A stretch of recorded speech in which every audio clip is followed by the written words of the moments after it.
ஹாய்மா. Hi ma'am. உங்கள் பேர் எங்கேருந்து வரீங்கடா? ஸ்ரீ சுபிக்ஷா ஈரோட்டில் வரேன். ஓகேடா, என்ன பண்ணிட்டு இருக்கீங்க? 12th ஸ்டாண்டர்ட் கம்ப்ளீட் பண்ணிட்டேன். ஓகே, சம்மர் ஹாலிடேஸ் கிளாஸ்க்கு வந்தீங்க. ஆமாம்.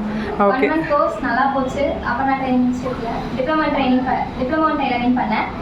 அண்ட் இது நான் என்னுடைய ட்ரெஸ்ஸஸை நானே ஸ்டிச் பண்ணிக்கணும் அப்படின்ற ஆசையோட தான் வந்தேன். இப்போ என்னால் கான்ஃபிடென்ட்டாக என்னால் பண்ண முடியுது. நான் ஷாப் ஓப்பன் பண்ணனால இப்போ எனக்கு அந்த அளவுக்கு கான்ஃபிடன்ஸ் இருக்குது. மற்றவங்க ஸ்டிச் பண்ணி கொடுக்குறது, மெஷர்மெண்ட்ஸ் எல்லாமே பண்ண முடியுதுனால. ஃபர்ஸ்ட் டே வந்தப்போ உங்களுக்கு எப்படி இருந்துச்சு? ஆக்சுவலி நான் வந்துட்டு மிஷினை என்ன தெரியாமல் பியூர் பிகினராக வந்திருந்தேன். எனக்கு இப்போது எவ்வளோ கான்ஃபிடன்ஸ் நான் கெயின் பண்ணியிருக்கேன்னா அது இதனால தான் முடியும். ஓகே, எப்படி சொல்லி கொடுக்குறாங்க இங்கே ட்ரைனர்ஸு? அவங்களாம் நல்லாவே டீச் பண்ணுறாங்க. நம்ம எப்போ டவுட்ஸ் கேட்டாலும் கிளியர் பண்ணுறாங்க. நம்ம டவுட்ஸ் கேட்டு நம்ம கிளியர் பண்ணி நம்ம வச்சுக்கலாம். ஓகேம்மா, இது வரைக்கும் என்னென்ன ஸ்டிச் பண்ணியிருக்கீங்க?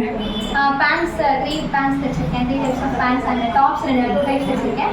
ப்ளவுஸ் தைச்சிருக்கேன். ஸோ இதெல்லாம் தைச்சிருக்கேன்.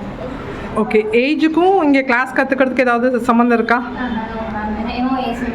ஓகே, என்ன உங்கள் மாதிரி ஏஜ் ஸ்டூடெண்ட்ஸ்க்கு நீங்கள் என்ன சொல்ல விரும்புகிறீங்க? ஜஸ்ட் இன்ட்ரெஸ்ட் இருந்தால் நம்ம வந்து கற்றுக்கலாம். ஒரு கான்ஃபிடன்ஸ் இல்லாமல் கான்ஃபிடன்ஸ்லெஸ்ஸாலாம் இருக்க வேண்டியதில்லை. இங்கே வந்தோம்னா நமக்கு எதுவுமே நமக்கு சுத்தமாக தெரியலனாலும் இங்கே நம்ம வந்துட்டு ஒரு நல்ல இதோட நம்ம போகலாம். ஒரு நல்ல நாலேஜ். ஓகேடா, thank you. Wish all the very best.